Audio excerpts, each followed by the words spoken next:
say the role of battle is to affirm life, but why should we affirm white people's lives to be human? There's no ethical reason as to why white people deserve to live. Why should the slave master deserve life? Why should the slaves affirm the life of their slave master? This only perfects slavery and makes the slave master dichotomy inevitable, because they accept the antagonism as ethical. They accept the suffering of being enslaved because there is a love for the master's life. It's not as if this impact is unique. It happens, and it has happened all the time on a plantation. When the slave would ask, is we hungry, massa? Massa, is our house safe? This love for the settler life means that there is a love for anti-blackness, and we should never love anti-blackness. The condition possibility for modernity to exist, which we both agree is pretty whack. Just because something disrupts scenery does not mean that this beautiful thing cannot be used as a tool of anti-blackness. Debate between scenery and ugly industrial advancement established in terms of debate that are parasitic upon anti-blackness. What is this energy from wind turbines going to be used for in the first place? To power up golden arches to fuel the military, which polices and exterminates black and brown bodies? Just giving civil society more energy to reaffirm modernity is not a reason why you should be voting affirmative. Not a reason why you should be voting affirmative. This is exactly our argument in terms of they should have a blanket statement of how we should be affirming life. But again, there's no justification for why they should be affirming white life in the instance. The onus is going to be on them to prove why white life itself is something that should be embraced. So there's no contestation of the meta-uniqueness claims that all of our Buddhist narratives is making in terms of how white life necessitates black death, because affirming white life means that you are affirming the positionality of the slave master. You are affirming the perspective of the slave master. I don't understand ever why this perspective is something that should be embraced. I don't understand what is so talented about the slave master. What are the talents of the slave master? The ability to whip somebody, to rape somebody? Like, is that something cool? Is that something that we should be embracing? Is that something that we should be embracing? No, it's probably now to make these arguments, about how we should still try to affirm life. Again, I don't understand how we don't affirm life. Our argument is that that we do affirm black life, but we affirm black life as a site of absolute dereliction, as something that is always being and always coming towards death. It's created destruction.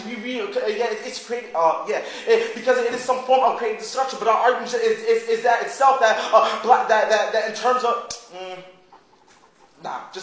we do affirm some form of black life, but again, it's a question of how this affirmation goes down. It's not just a blanket affirmation of life in the positive in the positive sense, but it's a question of how affirming black life, how affirming black life puts civil society into crisis. That's our wilderness, because the black is the site of absolute dereliction. It's a site that is always abandoned for humanity. There's no that in respects to cartography, the blackness is off the map because it has no ability to gain access to things like sovereignty, or gain access to things like gain access to things like art in a metaphysical sense. Now they make these arguments that aesthetics are key to challenge anti-blackness with the Armstrong evidence, but this evidence just says that black women were terrorized because of white notions of beauty. Sure, this is a symptom of human life, but it doesn't mean that the paradigm of aesthetics is what causes anti-blackness in the first place. You should be affirming, you should be extending across our channel evidence says that you should be affirming paradigmatic analysis over the symptomatic analysis of the 1AC. The 1AC is only describing a problem within humanity, but a problem within humanity in terms of how humanity understands beauty, or how humanity understands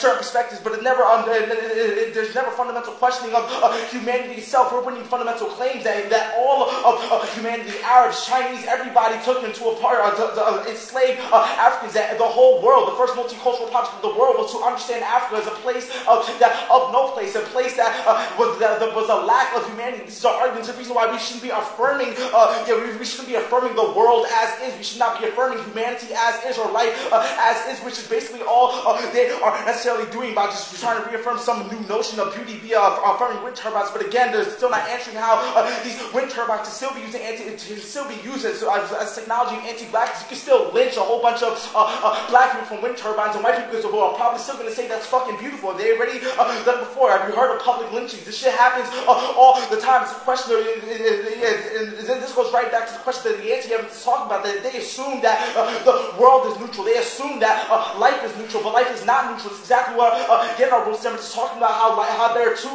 different verticals. There are two different verticals of suffering. The fact that they just assume suffering is just some type of blanket statement that occurs to everybody is exactly what mystifies violence in the status quo. We're the only ones in this round to have a theory on how violence occurs and how violence accrues onto certain bodies, and how certain bodies are always outside of the analysis of humanity in the first place. They've reduced the black suffering to a certain certain experience.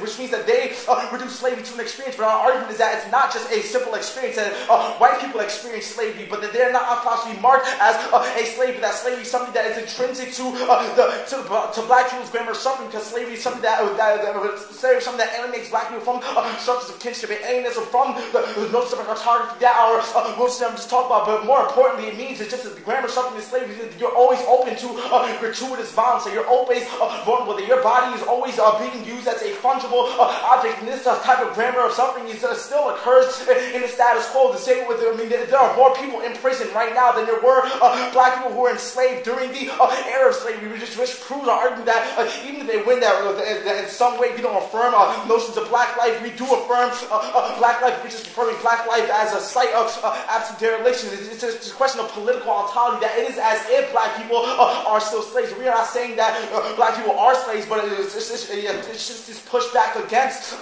this notion of being a slave is what allows for blackness to put civil society crisis. Now, again, the permutation is not going to solve this strategy. Of perspective ignores the fundamental question of who looks while the white gaze serves the black body. That relation is not a two-way street. Since blackness is not moved with agency in the field of vision, their strategy of respectable value and extraction then is undergirded by white power and opposition to blackness as absence. It ensures what is to be valued and what is to be valued outside of blackness. Wilson 8.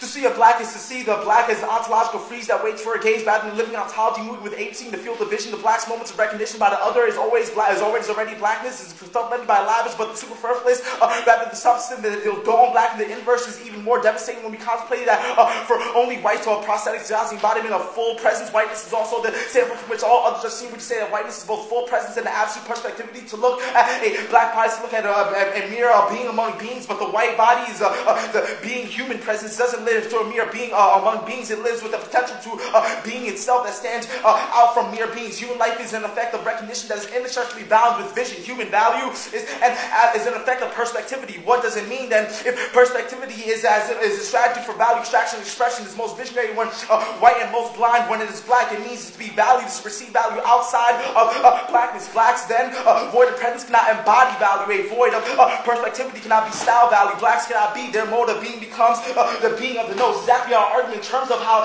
black is the site of absolute dereliction, by how affirming this site of absolute dereliction is exactly what allows to put into crisis the whole notions of modernity, the whole notions of beauty and how people understand the world, and people understand the world, the period. The permutation fails because it includes destructive policing of blackness. Is the afterthought part of exacerbated launches of equivalence. This fails to center anti-blackness as being the crux of modernity. Sex and attempt every now that attempts to understand the machinations of racial state without account for black existence within a train, which without me simply listing it among a chain of equivalence or returning to its afterthought is doomed to miss what is essential about the situation. Black existence that represents total reality of racial formation, but does relate to its totality, indicates the repressed truth of the political and economic system. Without blacks on board, the only viable political option, only effective against the testifying crossfire without a greater alliance to the anti-black society, further capitulation of the manifestation of state power. Black freedom tells the total revamping of society. Now that makes arguments that we could perm do both. Affirm some form of black aesthetic, affirm black art, but I don't ever see them affirming black art. It's not something that you can just say you necessarily do, but something that has to necessarily be performed in the first place. But our argument is just deeper than that, because our argument is just that our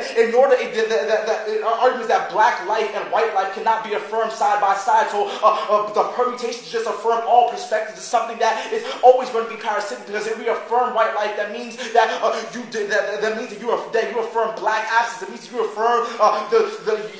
you affirm the master slave dialectic that is inherent to modernity and civil society writ large. Which is the reason, again.